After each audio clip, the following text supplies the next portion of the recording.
Mga kapatid na nananampalataya sa Allah subhanahu wa ta'ala, si Propeta Muhammad sallallahu alaihi wasallam ay hinihimok niya tayo na ipalaganap ang pananampalatayang Islam. Ipalaganap ang tamang katuruan.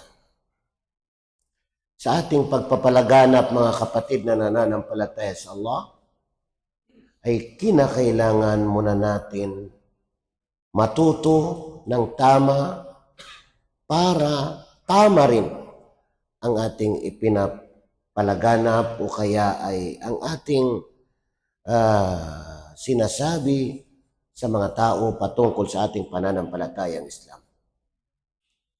Hinihimok din tayo ng pagkakaisa, magandang samahan bilang mga Muslim, bilang mga mananampalataya, at huwag tumiwalag bilang mga Muslim, bilang mananampalataya. Babalikan natin ang sinabi ni Propeta Muhammad sallallahu alaihi wasallam na sinabi niya, "Salasun la yughillu alayhinna qalbu mu'minin." Tatlong bagay, sabi ni Propeta Muhammad sallallahu alaihi wasallam, na hindi pababayaan, hindi dapat na pabayaan ang mga ito ng puso ng taong mananampalataya.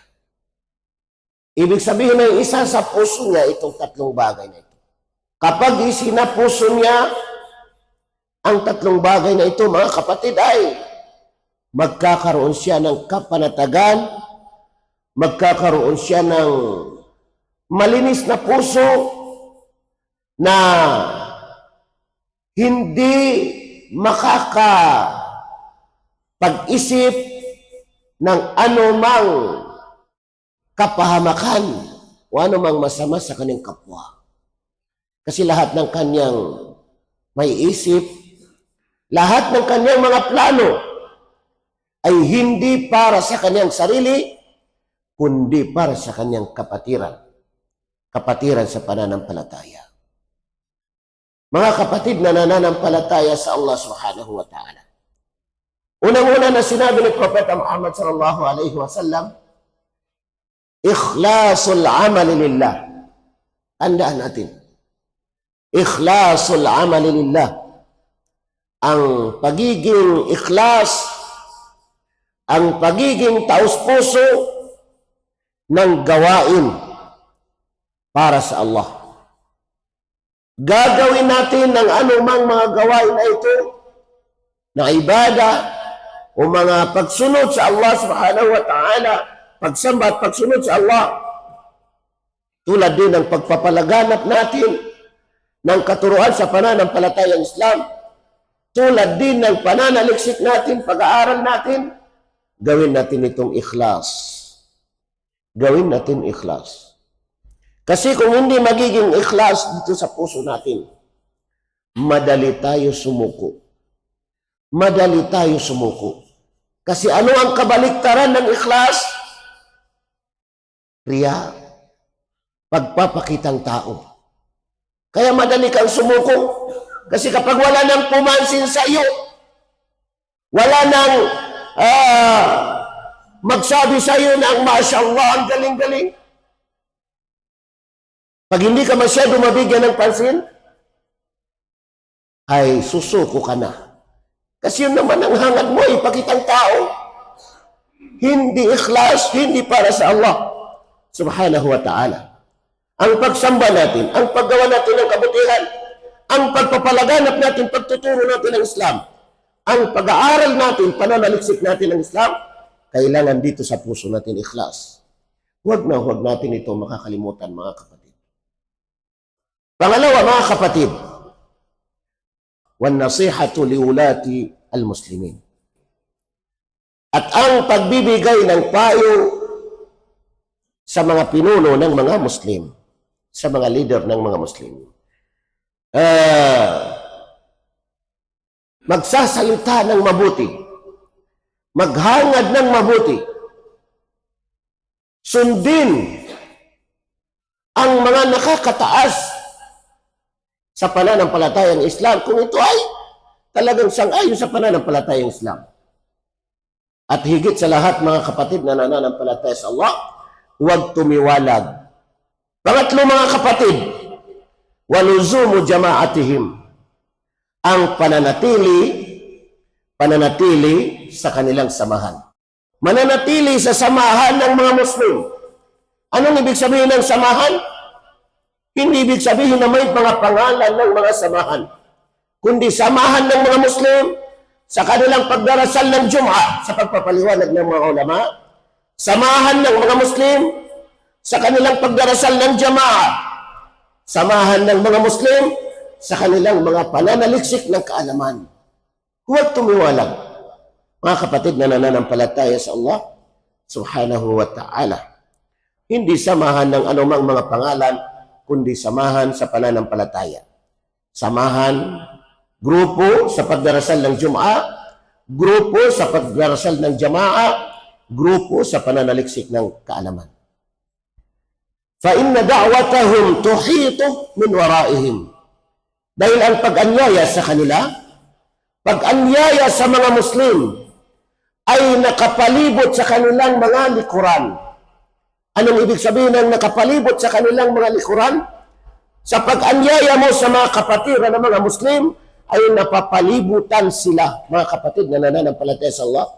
Halina kapatid sa pag-aaral, halina kapatid sa pagdarasal. Ibig sabihin, napapalibutan sila. Ibig sabihin, napuproteksyonan sila, mga kapatid na nananampalataya sa Allah, laban sa anumang mga pakana ng mga demonyo at anumang mga kapahamakan. Mga kapatid na nananampalataya sa Allah, gawin nating modelo si Propeta Muhammad sallallahu alaihi wasallam. Modelo si Propeta Muhammad sallallahu alaihi wasallam na kung saan ay dapat ay mararamdaman natin. Mararamdaman natin ang kasiyahan na nararamdaman ng ating kapatid. Mararamdaman natin ang kalungkutan na nararamdaman ng ating kapatid. Mararamdaman natin na tayo ay magkakapatid, tayo ay magkakaisa.